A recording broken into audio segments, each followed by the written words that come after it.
Despite her father's warnings, she couldn't resist the temptation of Kayode's lavish gifts and sweet words. His eyes filled with disappointment. "Adenike, where did you get this money?" Theophilus demanded, his voice heavy with concern. "You know we have little, and I work hard to provide for us. I cannot bear to see you involved in anything that may bring harm or shame upon our family." Adenike's heart sank as she realized the gravity of her actions. She had betrayed her father's trust, and now she must face the consequences of her foolishness.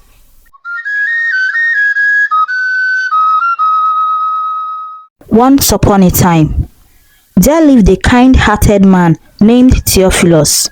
He lived with his daughter, Adenike. Theophilus was strong, and he adored Adenike more than anything else in the world.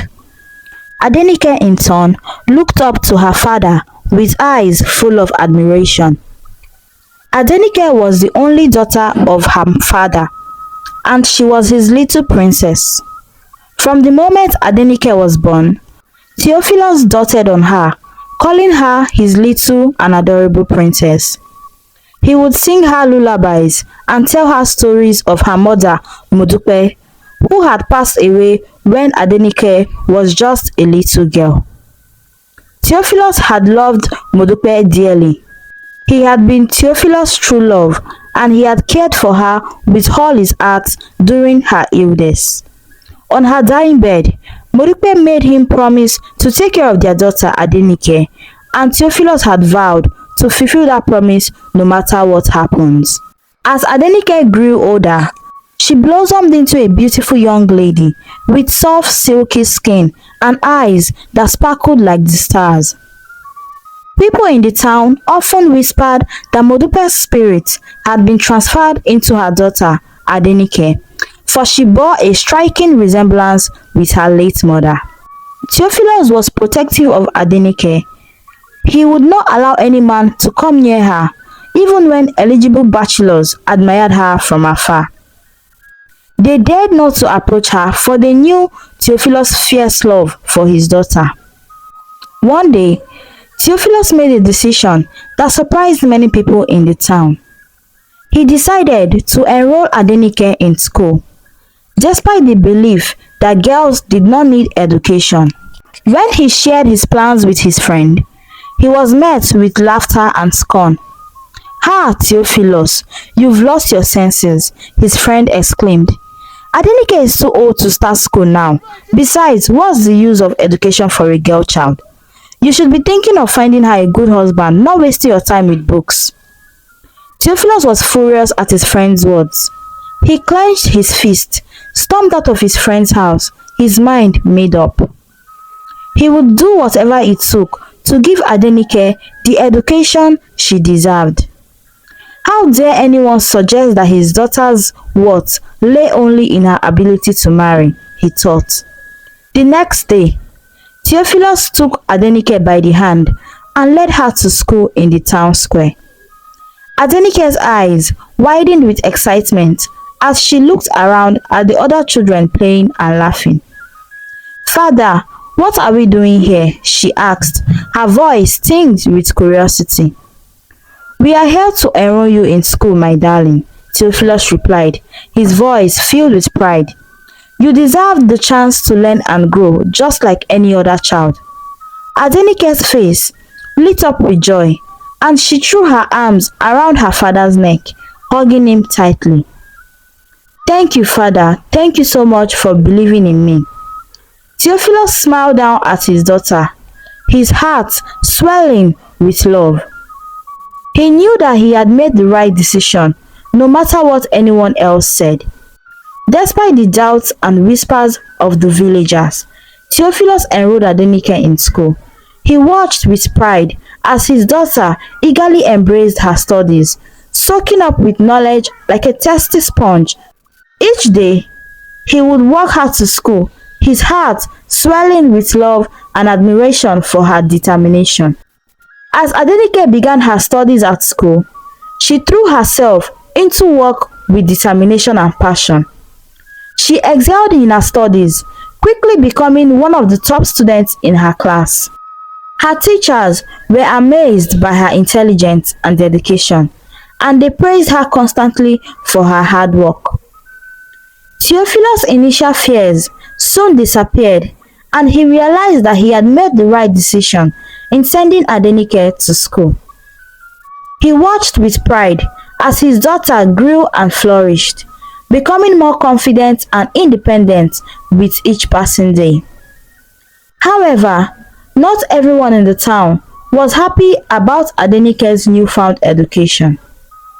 Some people whispered behind their hands, saying that it was improper for a girl to be so educated. They scoffed at Theophilus' decision, calling him foolish for wasting his time and money on a girl who would eventually get married and have children of her own. But Theophilus paid no heed to their words. He knew that education was the key to a brighter future for Adenike, and he would do whatever it took to ensure that she had every opportunity available to her. As Adenike continued her studies and worked towards her dreams, Theophilus stood by her side, proud to be the father of such a remarkable and amazing young woman. As Adenike continued, she excelled in every subject. She came first in her class. Each time she achieved this feat, Theophilus would boast to anyone who dared to listen about how his daughter beat all the boys in her class.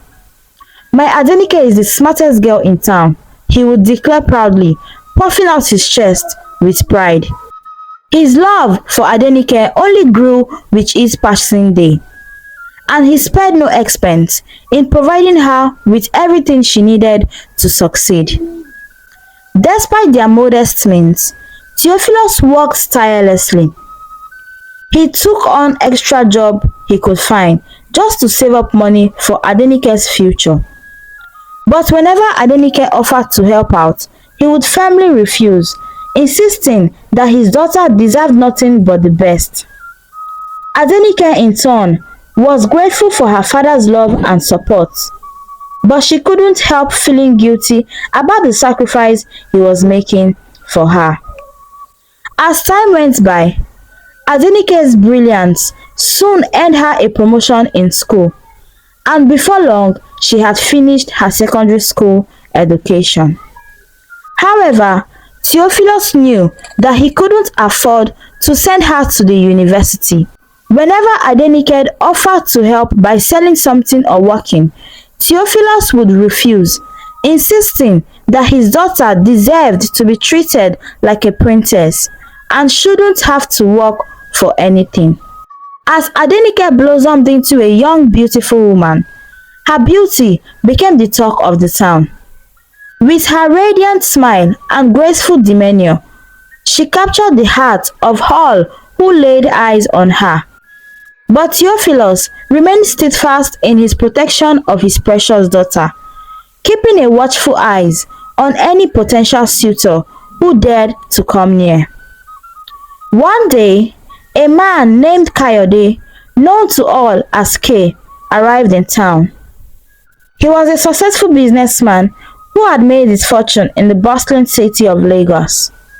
With his flashy car and charming smile, Kayode quickly became the center of attention, with mothers and fathers alike hoping to catch his eyes for their daughters. Theophilus paid little attention to Kayode, but one day, as Adenike walked past him, Kayode couldn't take his eyes off her. He marveled at her beauty and wondered who this elegant girl was. Determined to learn more about this mysterious beautiful girl, Kayode sought out information from his friends. They told him everything they knew about Adenike, including the fact that she had gone to school. Intrigued by all they said, Kayode made a plan to talk to Adenike himself.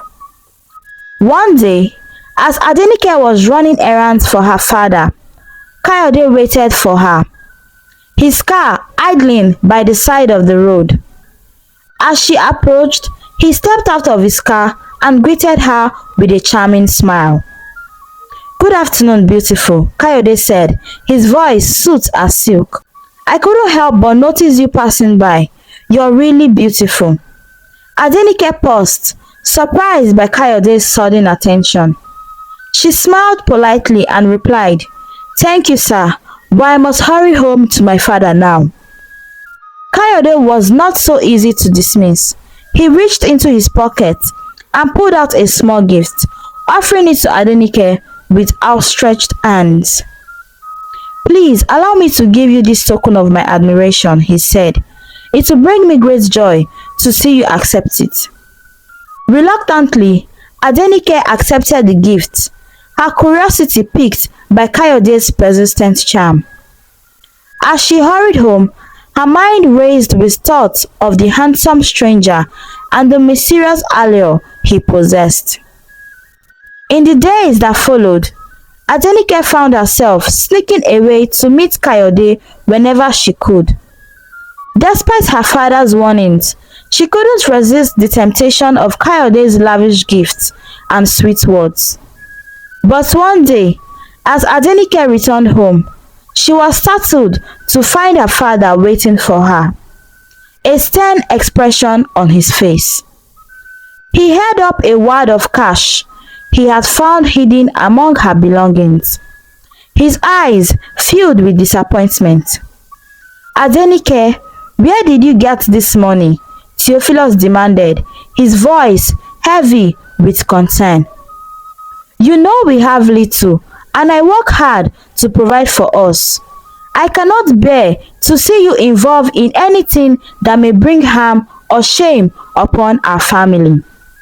Adenike's heart sank as she realized the gravity of her actions. She had betrayed her father's trust, and now she must face the consequences of her foolishness. With tears in her eyes, she bowed her head in shame, unable to meet her father's gaze.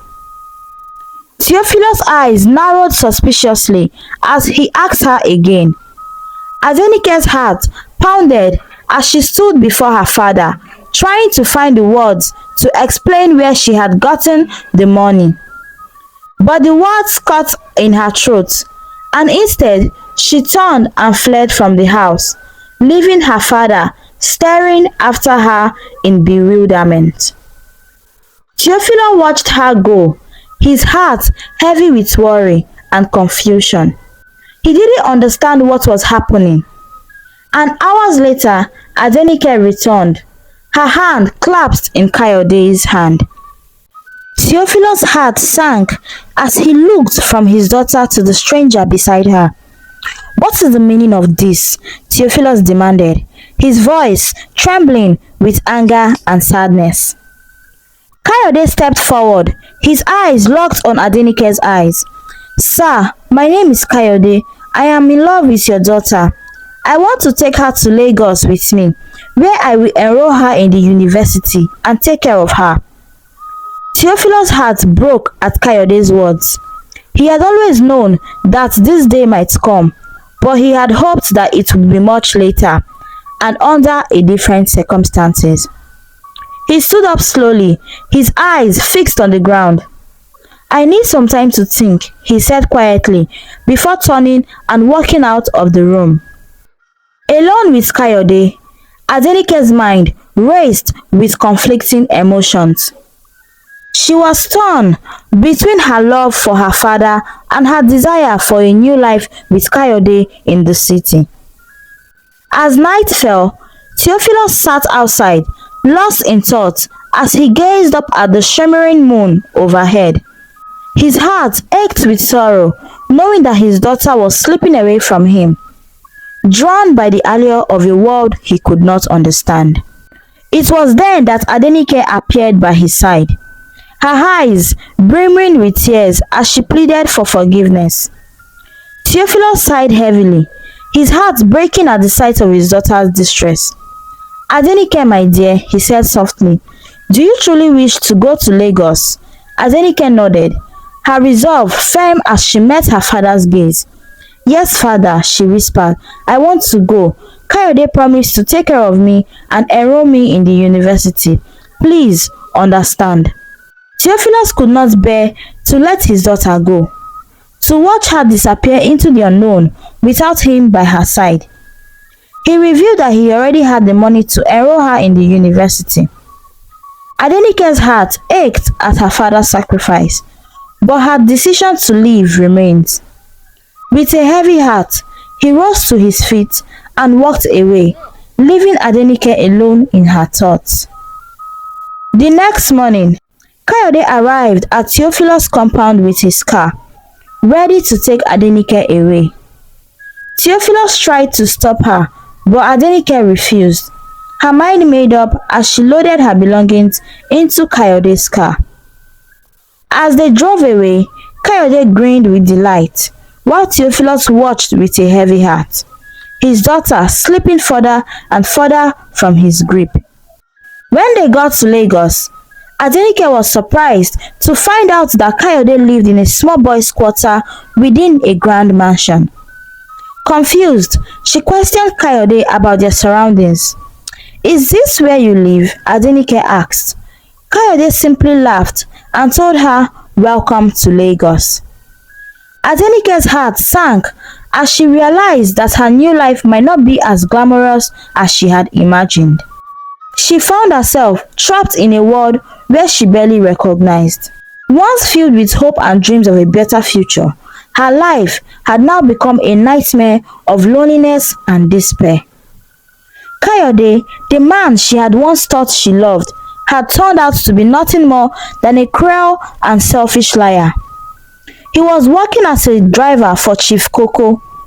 He spent his days gallivanting around the city, while Adenike languished in her cramped quarters, her heart heavy with sorrow. Day after day, Adenike cried herself to sleep, longing for the comfort of her father's embrace. One night, unable to bear the pain any longer, she gathered her courage and confronted Kayode, begging him to let her go back home. But Kayode's response was not what she had hoped for. He rained insults down on her, calling her weak and foolish for even considering leaving him. Adenike cried herself to sleep that night, her heart breaking with every tear that fell. But as the night wore on, a fire began to burn within Adenike's heart. She was tired of being a prisoner in her own life, tired of relying on a man who cared nothing for her well-being. With determination, she made a decision to take control of her own destiny.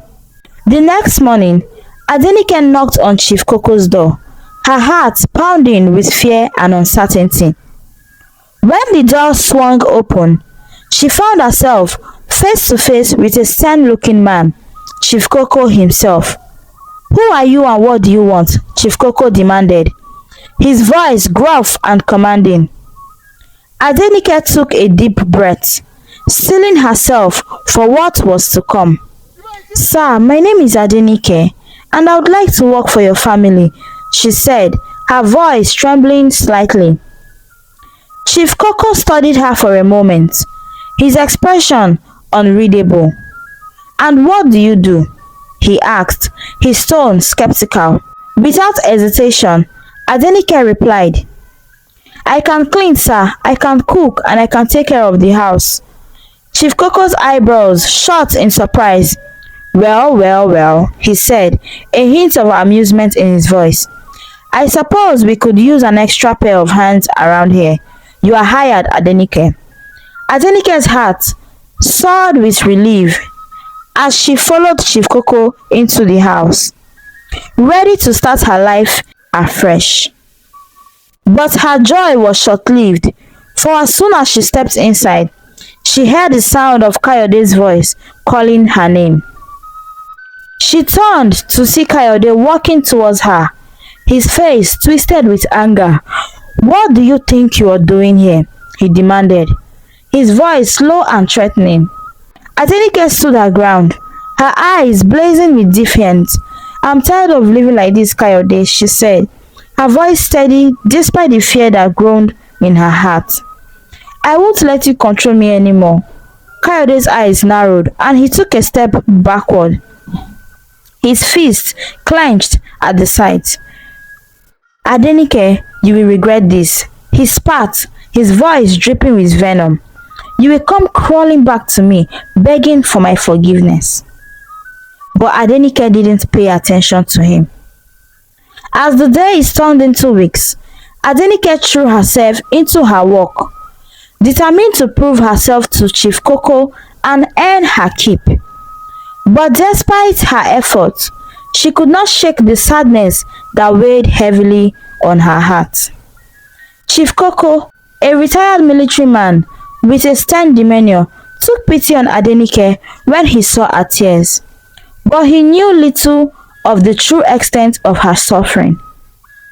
He spent most of his time away from home, leaving Adenike alone with Kayode, who grew increasingly abusive and controlling. Kayode's behavior only worsened in Chief Koko's absence. He brought different women into the house, turning it into a den of adultery and chaos. Adenike pleaded with him to stop, but he only laughed and called her names, hitting her whenever she dared to defy him. One night, as Adenike sat alone outside, her heart heavy with sorrow as she heard the sound of footsteps.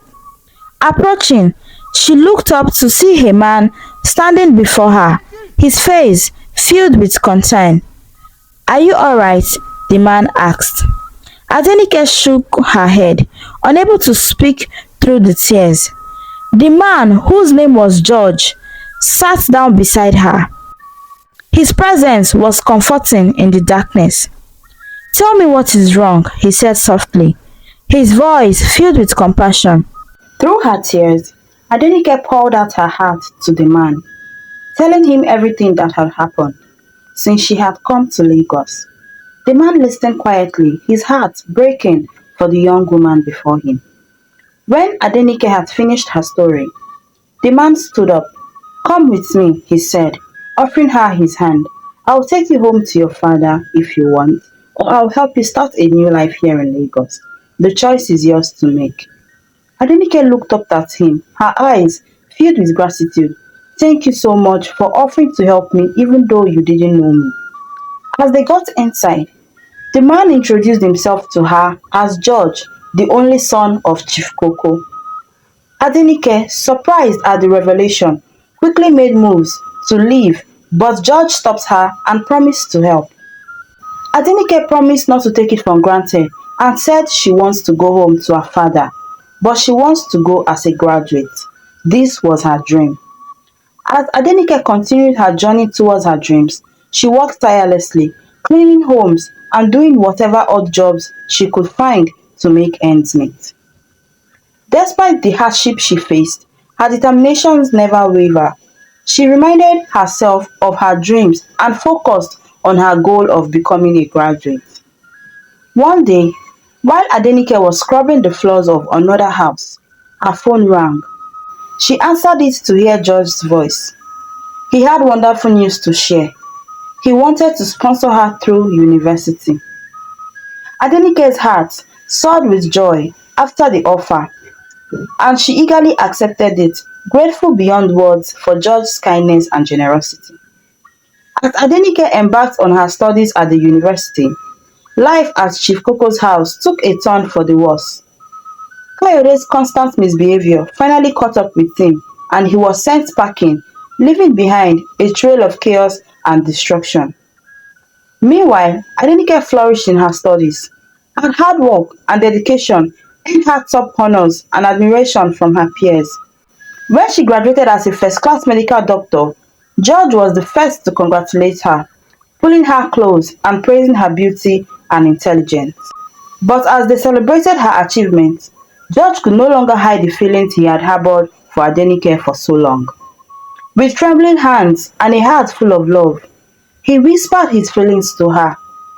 Adenike's heart swelled with emotion as she listened to George's words, her own feelings for him rushing to the surface. They both confessed their love for each other and sealed it with an embrace.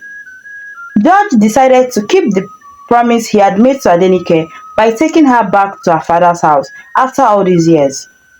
Adenike's joy was beyond imagination as they set out towards her father's house, hand in hand. Their love for each other grew stronger with each passing day. Along the way, they passed Kayode, who now languished on the street, his face filled with regret as he watched them drive by. Finally, they arrived at Theophilus' house. Theophilus, now old and frail, with his head adorned with strands of grey hair, sat by his chair. He heard his daughter's voice, but he could no longer recognize her. Adenike knelt before him, tears streaming down her cheeks. He looked up, his eyes filled with confusion and disbelief. "Father, it's me, Adenike," she whispered. "I have come back home." For a moment, Theophilus simply stared at her, his mind struggling to grasp the reality of the situation. But then, as recognition dawned in his eyes, he reached out and pulled her into his arms, holding her tightly against his chest. "My princess," he said, "welcome back home." Adenike buried her face in her father's chest, her heart overflowing with love and gratitude. She had finally found her way back to the place where she belonged, and nothing else mattered. As Theophilus held his daughter close, he felt a sense of peace wash over him, knowing that she was safe and happy once more. And as the three of them sat together, surrounded by the comforting embrace of family, Adenike knew she had finally found her happily ever after. Adenike and George later got married, and Theophilus was very happy. He danced and sang at their wedding, spreading joy all around. He realized that true happiness comes from seeing the ones we love happy. This story teaches us that true love and genuine care for others triumph over selfish desires and material possessions. Theophila's love and sacrifices for Adenike demonstrates the importance of parental support and guidance in a child's life. Adenike's determination and resilience remind us that with hard work and perseverance, we can overcome any obstacle to achieve our dreams. The story emphasizes the significance of making wise choices and discerning the true intention of others. As Adenike learns to navigate through the deceit and manipulation of Kayode, it highlights the power of love, forgiveness, and family bonds in shaping our lives and finding our path to happiness and true fulfillment. Thanks for watching this captivating story on African stories and folktales. Please